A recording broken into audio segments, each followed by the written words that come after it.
Shalom, shalom, bien-aimés dans le Seigneur, je vous salue au nom de notre Seigneur, l'incomparable grand maître, le roi des gloires, le Seigneur Yeshua Hamashiach. Nous allons continuer notre enseignement que nous avons déjà commencé il y a de cela plusieurs semaines déjà, qui portait sur les temps de la fin. Durant cet enseignement, nous sommes en train d'étudier le livre de l'Apocalypse, bien-aimé dans le Seigneur.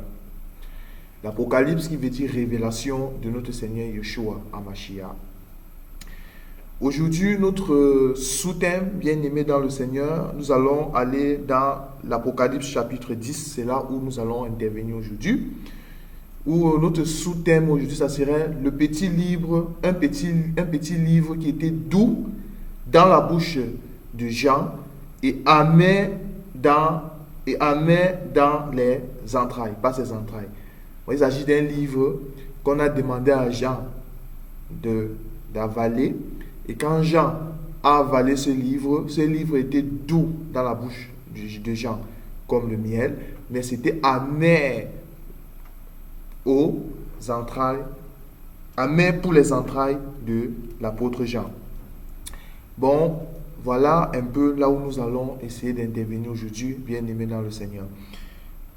Merci Seigneur, toi seul qui es capable d'éclairer ton peuple et de donner l'explication de ta parole à ton peuple, Seigneur. C'est pour ça, Seigneur, béni soit ton nom, Papa, et que toute la gloire te revienne.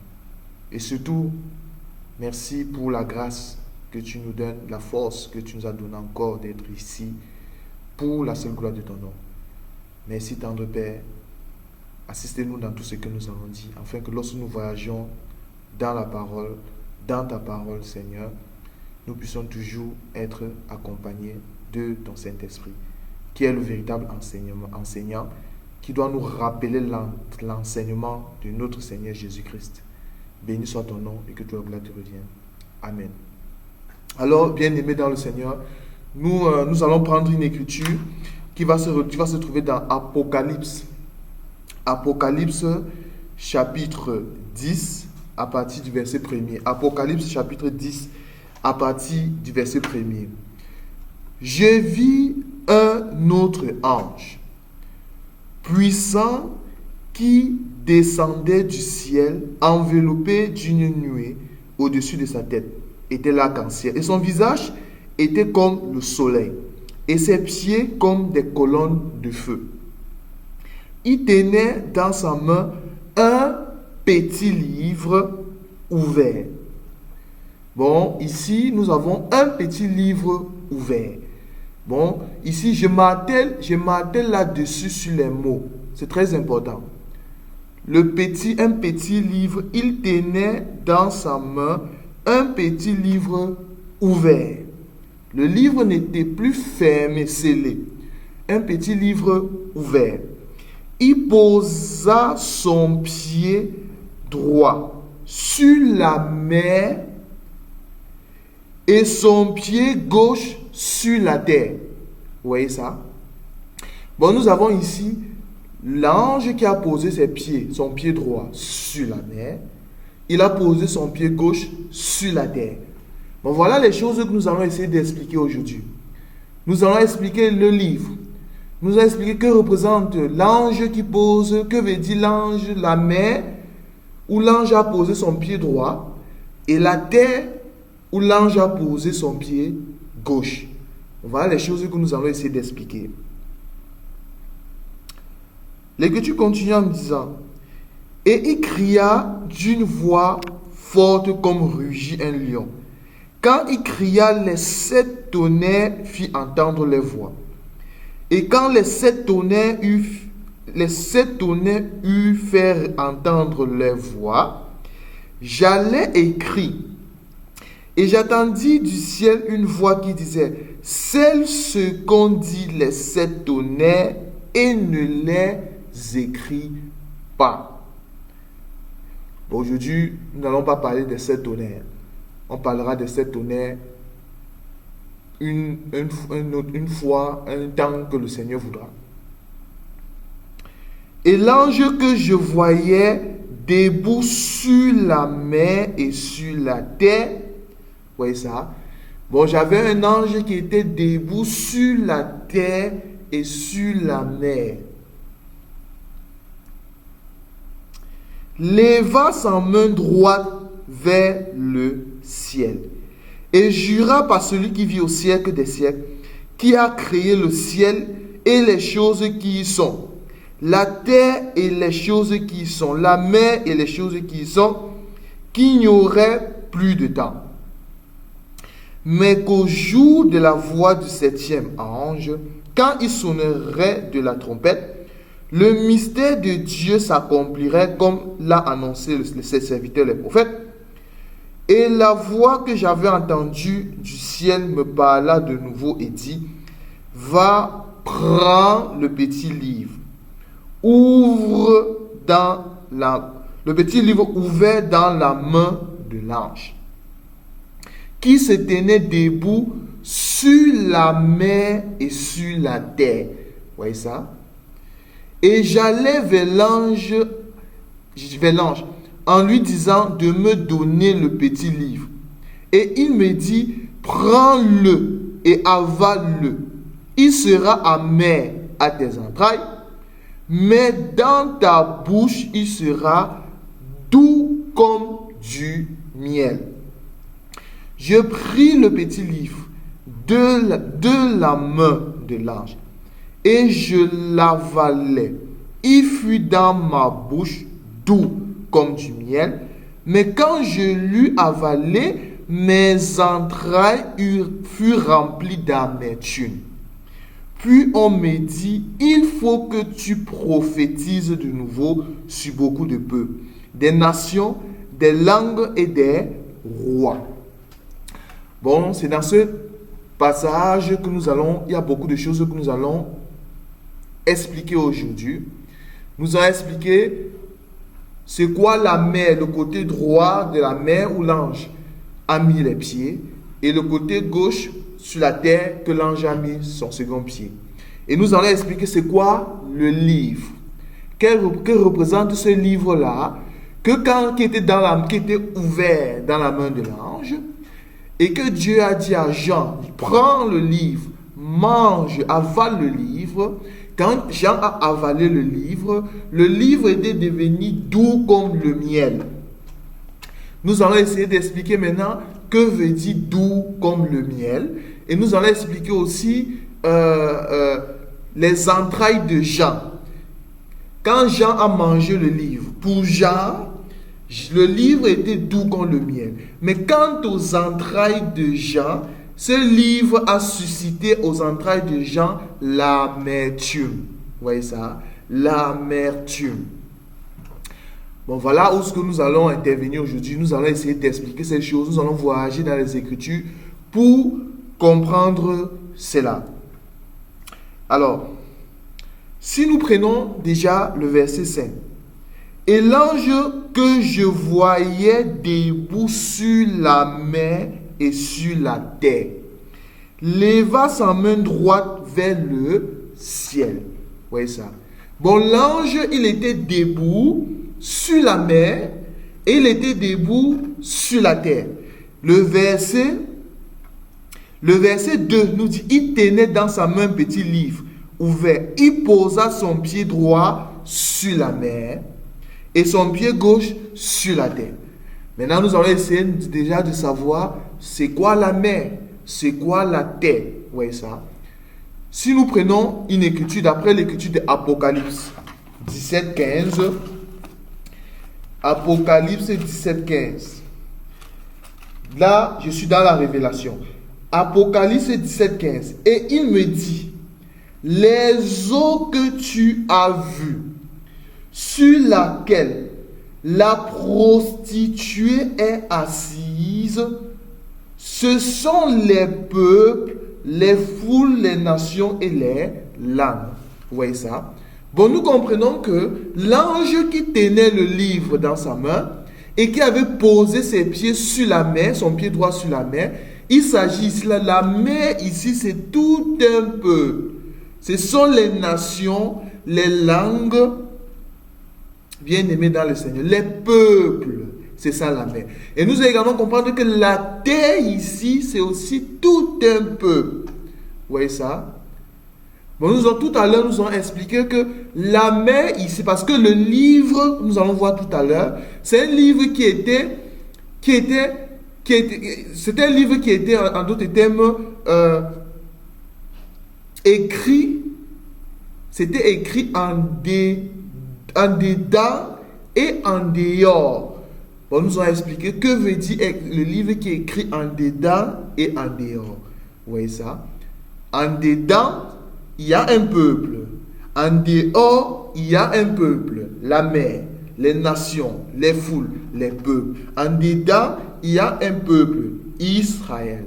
Vous voyez ça? Le peuple du dedans et le peuple du dehors. Les nations.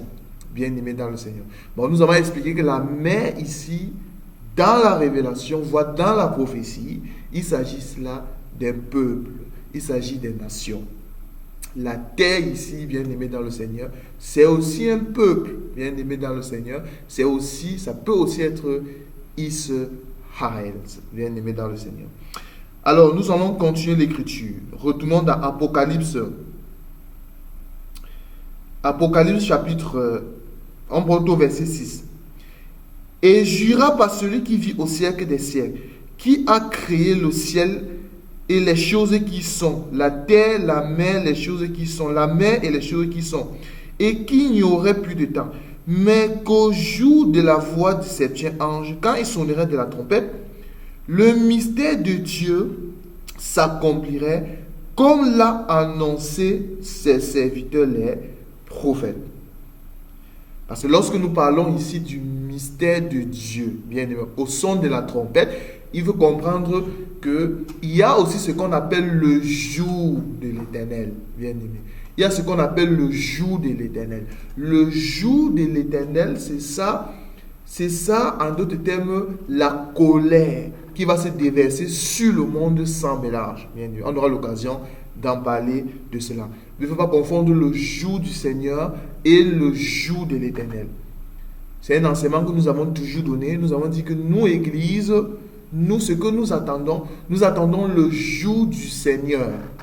Le jour du Seigneur, ça concerne quoi? L'enlèvement. Mais le jour de l'Éternel, c'est le jour où Dieu va devenir lion.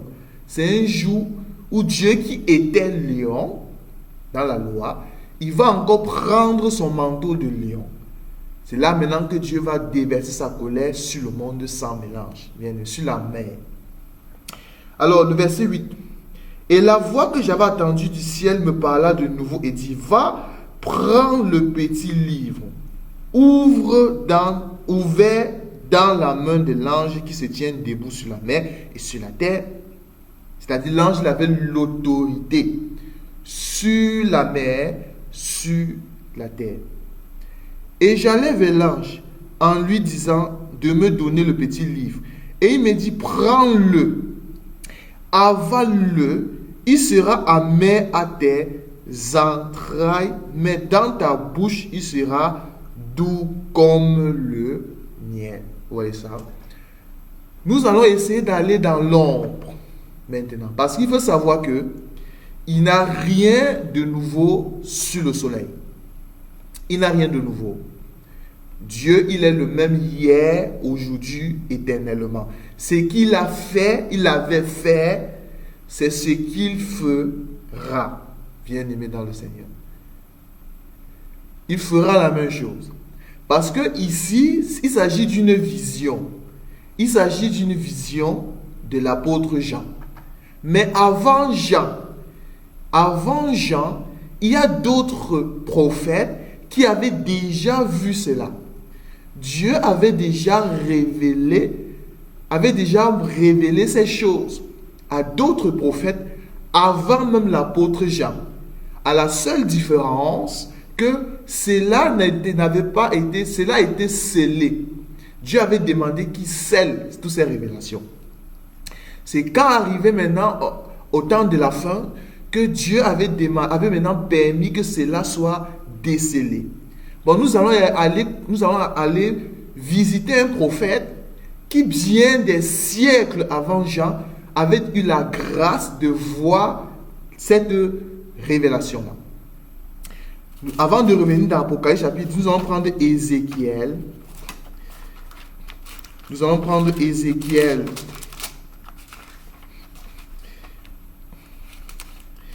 Ézéchiel chapitre.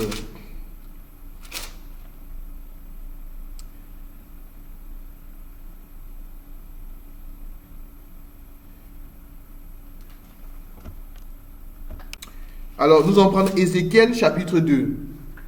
Ézéchiel chapitre 2. Parce qu'ici, je veux montrer que Jean avait aussi déjà vu, alors Ézéchiel, le prophète Ézéchiel, Dieu avait déjà, dans une vision, Dieu avait déjà montré ce livre en rouleau que Jean avait vu, bien aimé dans le Seigneur. Que Jean avait vu. Si nous prenons Ézéchiel chapitre 2, Ézéchiel chapitre 2 à partir du verset 1er. Il me dit, fils de l'homme, tiens-toi sur tes pieds et je te parlerai. Dès qu'il m'eut adressé ces mots, l'Esprit entra en moi et me fit tenir sur ses pieds. Et j'entendis celui qui me parlait. Il me dit, fils de l'homme, je t'envoie vers les enfants d'Israël. Vous voyez ça? Je t'envoie vers les enfants d'Israël, vers ce peuple rebelle qui se sont révoltés contre moi. Eux et leurs pères ont péché contre moi jusqu'au jour même où nous sommes. Vous voyez ça? Ici, nous voyons déjà les entrailles de Jean. Là, déjà, nous expliquons déjà les entrailles de Jean. On y arrive. Ce sont des enfants à la face impudente et au cœur endurci. Je t'envoie vers eux et tu leur diras, ainsi parle le Seigneur l'Éternel, qu'ils écoutent ou qu'ils n'écoutent pas, car c'est une famille de rebelles. Ils sauront qu'un prophète est au milieu d'eux. Et toi, fils de l'homme, ne les crains pas et ne crains pas de les dire. Ne crains pas leur discours. Quoique tu aies auprès de toi des ronces et des épines, ne crains pas leur discours et ne t'effraie pas de leur visage, quoiqu'ils soient une famille rebelle. Lorsqu'on parle de ronces et épines, il s'agit des nations qui ont persécuté Israël. Il s'agit des nations qui ont attaqué Israël. Ils sont au nombre de 7. Le verset 7. Tu les diras mes paroles qu'ils écoutent ou qu'ils n'écoutent pas, car ce sont des rebelles. Et toi, fils de l'homme, écoute ce que je vais te dire. Ne sois pas rebelle comme cette famille de rebelles. Ouvre ta bouche et mange ce que je te donnerai. Vous voyez ça? Bon, Dieu qui dans une vision dit à Ézéchiel, ouvre ta bouche et mange ce que je te donnerai. C'est la même chose qu'il avait dit à l'apôtre Jean dans l'Apocalypse chapitre 17. Vous voyez ça?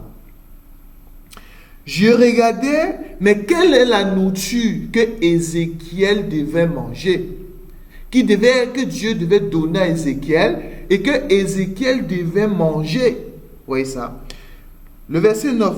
Je regardais et voici une main était étendue vers moi et elle tenait quoi? Un livre en rouleau. Est-ce que vous voyez ça? Bon, la nourriture que Jean devait manger, c'était un livre. La nourriture qu'ici, Ézéchiel, Dieu dit à Ézéchiel, ouvre ta bouche et mange. Et quelle est cette nourriture? C'était un livre en rouleau. Vous voyez ça? C'était un livre en rouleau. Il le déploya devant moi et il était écrit comment? En dedans et en dehors. Bon, nous avons un livre qui est écrit en dedans et en dehors. Maintenant, la question qu'on peut se poser, que représente déjà ce livre? C'est quoi le livre? Un livre en rouleau. Un livre en rouleau. Que veut dire le livre en rouleau? Parce que ici, nous allons essayer de comprendre dans la révélation que représente son livre, ce livre. Parce que lorsqu'on parle des livres, ne voyez pas livre comme... ça, c'est une Bible, c'est vrai. Ne voyez pas un livre comme ça. C'est pas ce livre-ci que Ézéchiel devait prendre et manger. Non. Parce que ici, dans la parole de Dieu, il y a ce qu'on appelle les langages. Mais il faut toujours voyager dans les Écritures parce que la parole de Dieu, c'est interdit de raisonner. Il faut toujours, ça, elle répond par elle-même. Il faut toujours aller dans les Écritures pour comprendre que représente le livre en rouleau. Bien aimé dans le Seigneur. Nous allons prendre Hébreux chapitre 10. Hébreux 10. Hébreux. Nous allons prendre le livre de Hébreux 10 à partir du verset combien? Hébreux 10.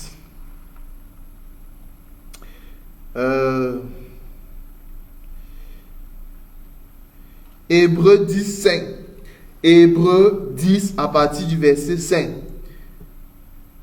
C'est pourquoi Christ, entrant dans le monde, dit: tu n'as voulu ni sacrifice, ni offrande, mais tu m'as formé un corps.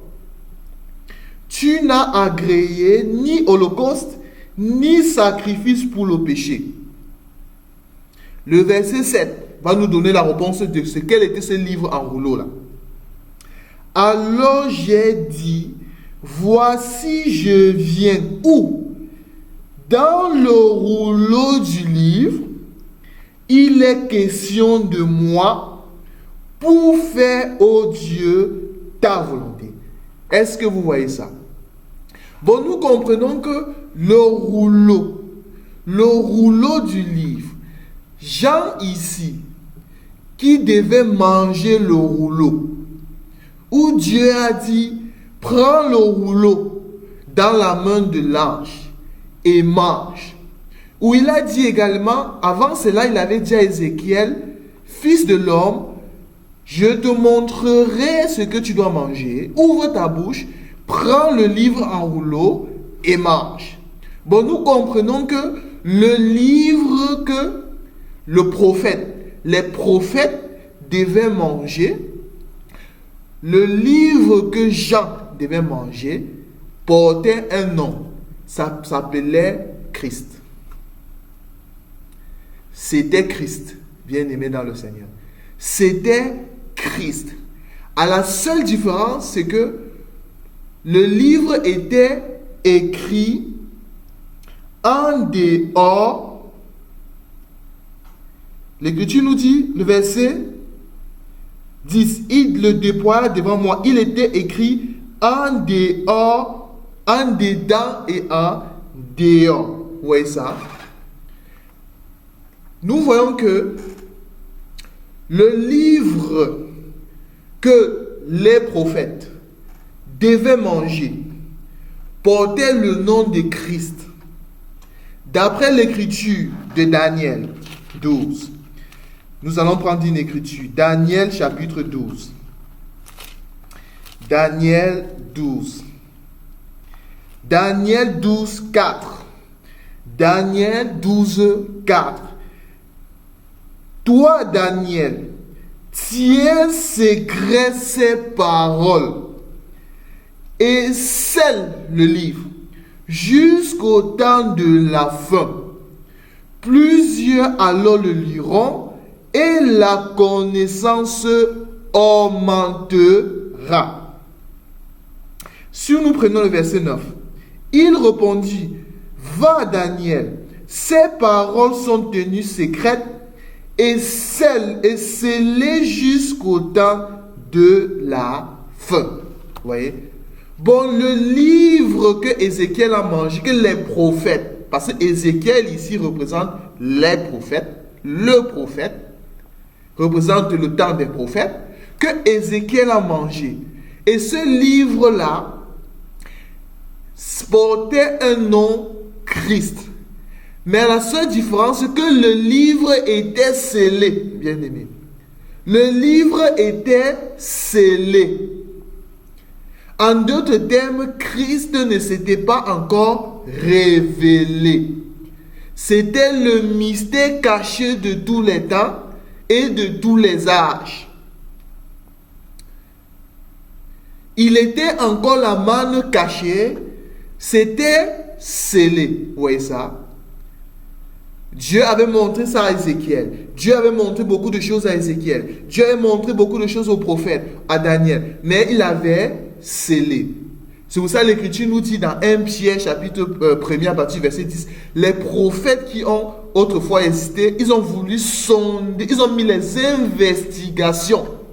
Ils voulaient sonder l'époque et les circonstances marquées par quoi? L'Esprit de Christ qui était en eux. Ils voulaient savoir par avance quoi? La gloire et les souffrances de Christ.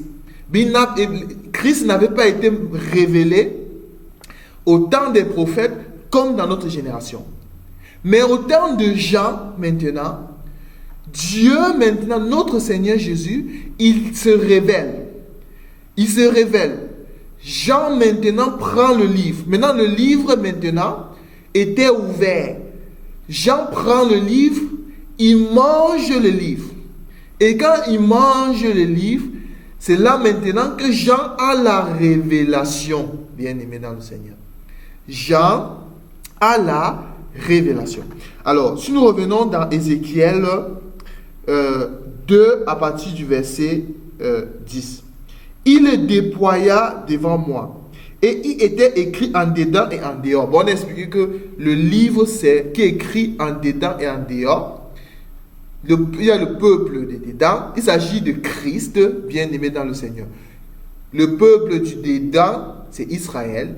Et le peuple du dehors, c'est ça la mer. C'est ça les nations, les langues.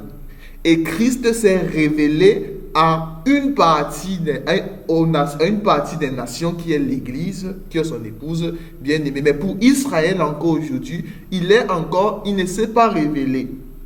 Il ne s'est pas révélé. Maintenant, qu'est-ce qui était écrit dans le livre, bien-aimé dans le Seigneur? Qu'est-ce qui était écrit dans le livre? L'Écriture nous dit, écrit en dedans et en dehors, des lamentations, des plaintes, des gémissements y étaient écrits. Maintenant, nous avons compris que c'est un livre qui était écrit en dedans et en dehors. Alors, nous allons essayer de comprendre maintenant. Dans l'Apocalypse chapitre 10, Jean ici, qui a mangé le rouleau, et ce rouleau était dans sa bouche comment? Doux, comme le miel. Vous voyez ça? Et ce même rouleau était pour les entrailles, donné aux entrailles de Jean, l'amertume. L'amertume. Est-ce que vous voyez ça? Bon, avant d'abord d'expliquer, nous allons expliquer ici que veut dire doux comme le miel. Qui est ce Jean-là dans la révélation? Que quand il mange le rouleau, et ce rouleau est doux comme du miel. Bon, nous allons comprendre que Jean ici, dans la révélation, qui mange le rouleau, qui mange Christ, et c'est doux dans sa bouche comme du miel. Dans la révélation, il s'agit ici de l'Église. Il s'agit ici des nations qui ont reçu la grâce d'avoir la révélation du Seigneur, qui ont reçu la révélation de la manne cachée, qui ont reçu la révélation du mystère caché de tous les temps et de tous les âges. Bien, c'est l'Église. Mais quelle est ce rouleau-là? Que quand Jean mange, c'est doux comme le miel. C'est quoi le doux? Que veut dire doux comme le miel? Bien aimé dans le Seigneur. Bon, nous allons essayer toujours d'aller dans les Écritures pour comprendre ce que veut dire doux comme le miel. Nous allons prendre Psaume 19, bien aimé. Psaume Psaume 19 à partir du verset combien? Psaume 19 à partir du verset... il est où Psaume 19? Psaume 19. Psaume 19 à partir du verset 8.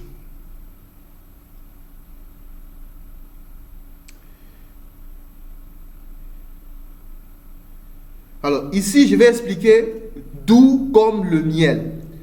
Pourquoi est-ce? Parce que nous avons dit que le rouleau, le livre, dans le rouleau du livre, il est question du Christ. Il est question du Christ. Vous voyez ça? Bon, quand Jean mange le rouleau, ce rouleau a donné une sensation de douceur à Jean. Jean qui a mangé le rouleau, pour Jean, c'était doux comme le miel.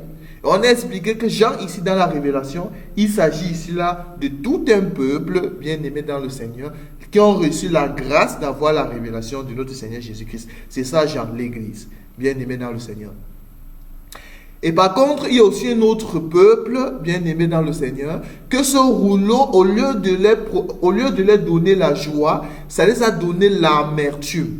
Ça les a donné les lamentations, bien aimés dans le Seigneur. Et qui est aussi ce peuple-là?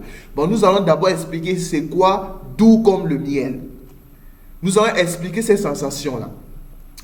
Nous allons prendre une écriture dans Psaume. Psaume chapitre 19 à partir du verset 8. La loi de l'Éternel est parfaite. Elle restaure l'âme. Le témoignage de l'Éternel est véritable. Il rend sage l'ignorant. Les ordonnances de l'Éternel sont droites. Elles réjouissent le cœur. Les commandements de l'Éternel sont purs. Ils éclairent les yeux. La crainte de l'Éternel est pure. Elle subsiste à toujours. Les jugements de l'Éternel sont vrais. Ils sont tout justes. Ils sont plus précieux que l'or, que beaucoup d'or. Enfin, ils sont plus doux que le miel, que celui qui coule, ou que celui qui coule des rayons. Est-ce que vous voyez ça? Bon, ici, on nous dit que la crainte de l'Éternel, la parole de l'Éternel, les jugements de l'Éternel sont doux comme le miel. Alors, nous allons prendre aussi une écriture dans Proverbe 16. Proverbe 16, à partir du verset combien? Nous allons prendre une écriture. Proverbe 16, à partir du verset...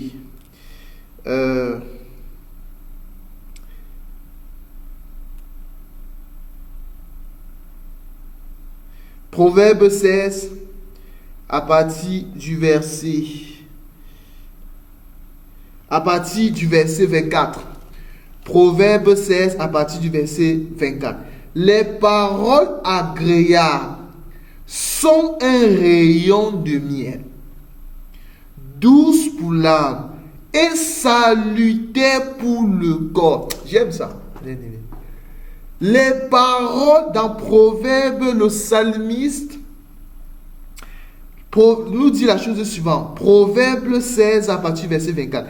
Les paroles comment? Agréables.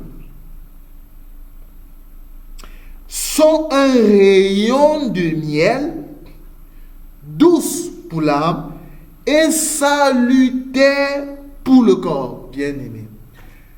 Nous comprenons que Jean ici, qui mange le rouleau du livre, dans le rouleau du livre, il est question de Christ.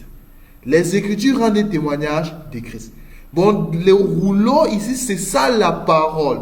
C'est ça l'enseignement de Christ, bien aimé.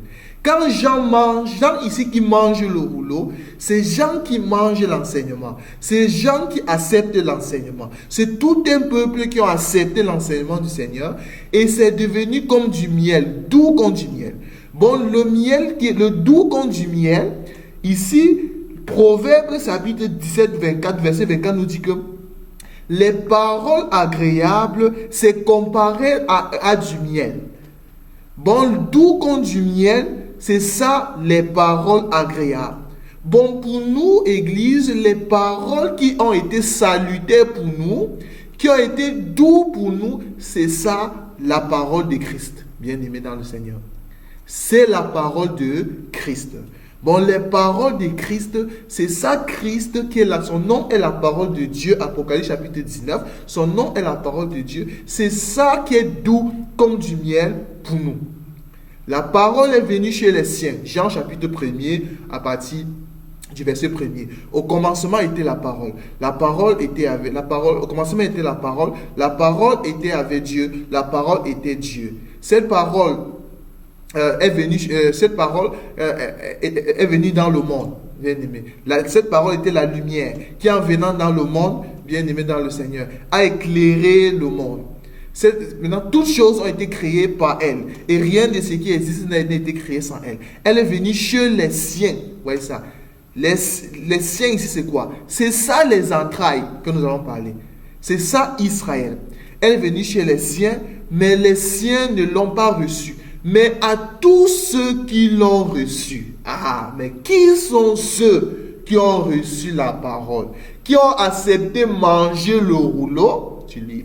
Qui ont accepté manger le rouleau? Bien-aimé. Ceux qui ont accepté manger le rouleau, cette parole qui est venue chez les siens ne l'ont pas reçue. Mais à tous ceux qui l'ont reçue, elle leur a donné quoi? Le pouvoir de devenir enfants de Dieu. Après, nous comprenons que ceux qui ont reçu, qui ont eu le pouvoir, qui ont accepté l'enseignement, la lumière, la parole, et qui ont reçu le pouvoir de devenir enfants de Dieu, c'est ceux qui ont, quand ils ont mangé le rouleau, ce rouleau était dans leur cœur, dans leur vie, doux comme le miel, bien-aimé dans le Seigneur.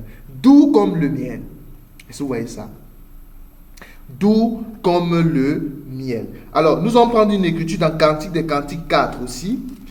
Cantique des Cantiques. Cantique des Cantiques 4. Cantique des Cantiques 4. Alors, Cantique des Cantiques 4. Cantique des Cantiques 4 à partir du verset 11. Tes lèvres distillent du miel, ma fiancée. Il y a sous ta langue du miel et du lait.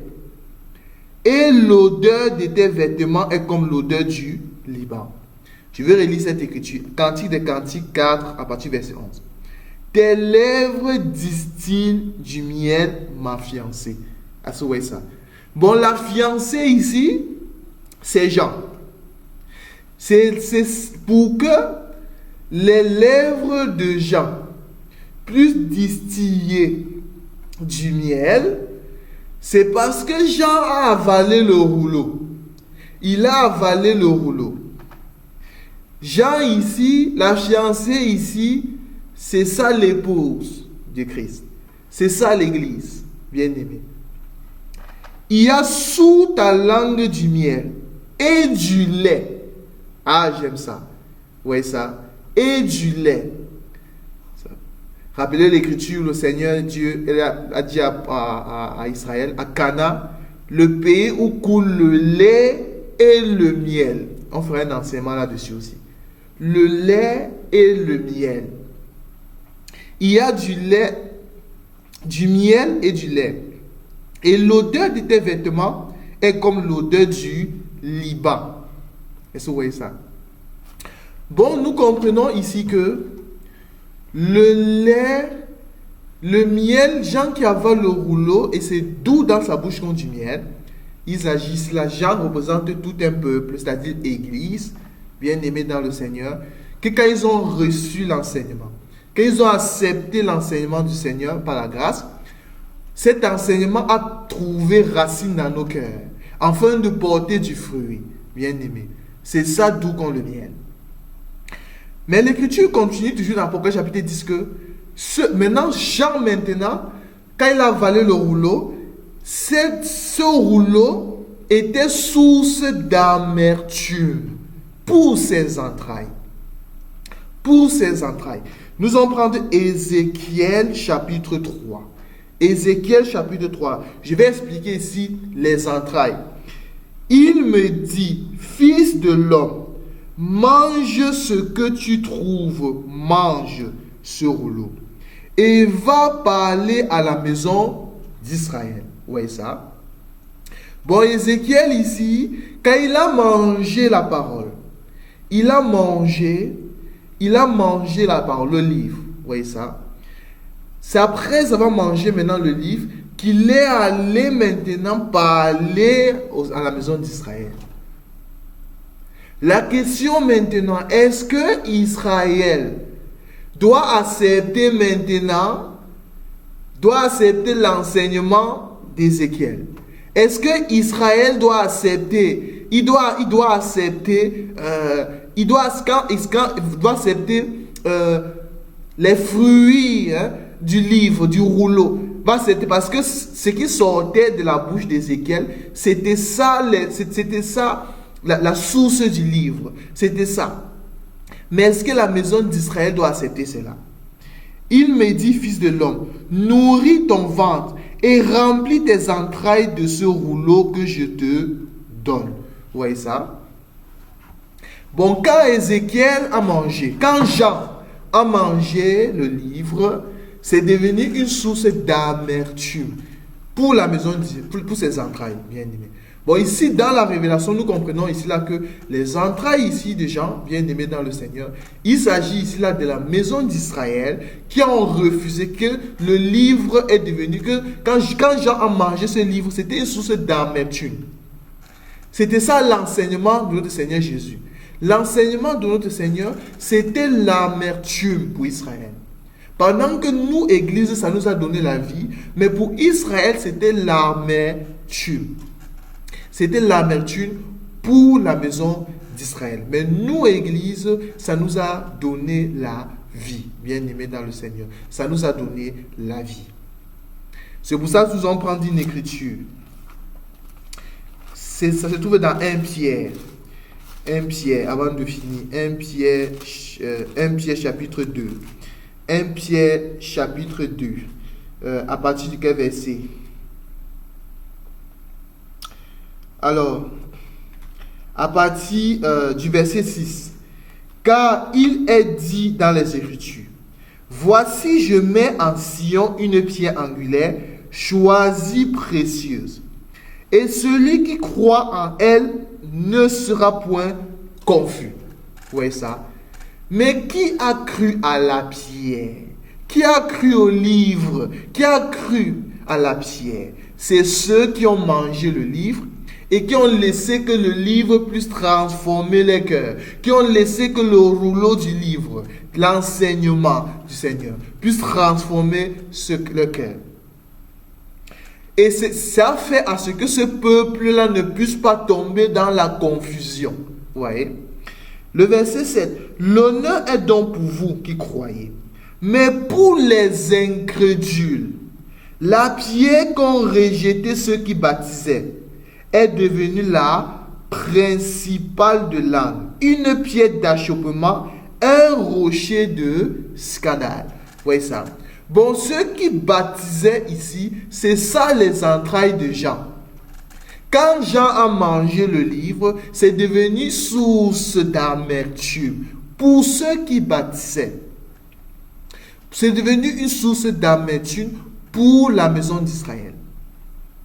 Un rocher de scandale et une pierre d'achoppement. Est-ce que vous voyez ça?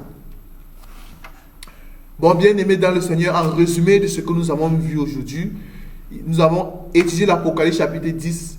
Il s'agit ici là de l'apôtre, d'une vision. L'apôtre Jean, il avait un ange qui avait ses pieds sur la mer, son pied droit sur la mer, son pied gauche sur la terre. On a expliqué que la mer, ici, c'est tout un peuple. Bien aimé. La terre, c'est tout un peuple également. Les nations, c'est ça la mer. Les nations, les langues, les foules. Bien aimé. Et maintenant, dans une vision, Dieu dit à Jean que prends le livre ouvert qui est dans la main de l'ange. Et ce livre-là, tu mangeras ce livre. Et quand tu mangeras ce livre-là sera source de joie, sera doux comme du miel dans ta bouche. Et on a expliqué que Jean ici, on a d'abord expliqué c'est quoi le livre. Le livre ici là, parce que dans le rouleau du livre, il est question de Christ. Le livre ici, c'est ça l'enseignement, c'est tout un être, c'est le Christ, bien aimé. C'est l'enseignement, la parole de Dieu, c'est Christ, bien aimé. Et cette parole-là, c'était doux dans la bouche des gens comme du miel. Vous voyez ça? Bon, Jean ici représente tout un peuple et ça représente l'Église qui ont reçu la grâce, bien aimé, de participer à ces choses. D'avoir la grâce pour que la parole puisse s'enraciner dans notre cœur. C'est ça. Parce qu'avant, on était privé des droits des cités en Israël, privé aux alliances. Mais par le sang de Jésus-Christ, nous avons eu la grâce maintenant d'être appelés les gens de la maison de Dieu, bien aimés dans le Seigneur. Bon, c'est important. Maintenant, ce même Jean-là, qui a mangé le livre-là, la parole nous dit que ce livre était une source d'amertume à ses entrailles. On a expliqué que ici, là, le livre qui est source d'amertume aux entrailles des gens, c'est ça le livre qui allait chez les siens, mais les siens ne l'ont pas reçu. Vous voyez ça? C'était devenu une source. C'est-à-dire pour les siens ici, c'est la maison, le sacerdoce, la maison d'Israël, qui ont refusé de manger la nourriture, qui ont refusé l'enseignement du Seigneur. Parce qu'ils ont refusé l'enseignement de Jésus, c'est ça qui était devenu une source d'amertume, bien aimé dans le Seigneur. Bon, voilà en quelque sorte ce que nous avons voulu présenter aujourd'hui, bien aimé dans le Seigneur. Parce que ce qu'il faut savoir, c'est que il n'y a rien de nouveau sous le soleil, bien aimé dans le Seigneur. Dieu qui avait parlé autrefois par les prophètes, bien aimé dans le Seigneur, tout ce il avait révélé beaucoup de choses par les prophètes, mais le livre avait été scellé. Mais dans la marche maintenant, selon le calendrier de Dieu, dans la marche, quand Dieu entre dans le temps, selon la marche, un moment, dans les derniers jours, il faut maintenant que Dieu nous parle par le Fils. Vous voyez ça? Le Père qui a commencé dans la loi, un moment, il faut que ce même Dieu-là, il devient Fils. Vous voyez ça? Dieu qui devient Fils, c'est Dieu qui veut donner la grâce. C'est Dieu qui prend un corps. Il devient Fils pour pouvoir visiter un autre peuple. Pour pouvoir visiter le peuple du soir. Ceux qui ont suivi l'enseignement sur les 4 veilles de l'Église, le peuple du soir, c'est là maintenant que ce qui avait été scellé par les prophètes, il faut maintenant que cela puisse être décelé maintenant, selon que le Seigneur Jésus-Christ avait dit à Jean, ne scelle plus le livre, car les temps sont proches, les temps sont arrivés, bien aimés dans le Seigneur. Bon, nous allons nous arrêter là. Merci Seigneur Jésus pour ta parole. Merci Seigneur, je te rends grâce. Nous bénissons ton nom, Papa, parce que tu es le roi des gloires. Seigneur Jésus, dans ces temps de la fin, la seule force que nous avons, c'est toi, Seigneur. Parce que nous sommes dans les temps difficiles, tels que la prophétie avait annoncé que dans les derniers jours, il y aura les temps difficiles. Oui, Seigneur. C'est pour ça qu'on consolide notre foi, garde notre foi, afin que nous puissions toujours nous attacher à toi, enraciner-nous davantage à toi, afin que lorsque nous qui avons mangé le livre, Papa, ce livre puisse être davantage doux comme du miel dans nos vies, afin que nous puissions nous attacher à la parole de notre Seigneur Jésus-Christ. Béni soit ton nom et que toute la gloire te revienne. Amen. Maranatha, Maranatha, l'incomparable grand-mère te revient bientôt. À la prochaine, bien-aimé dans le Seigneur.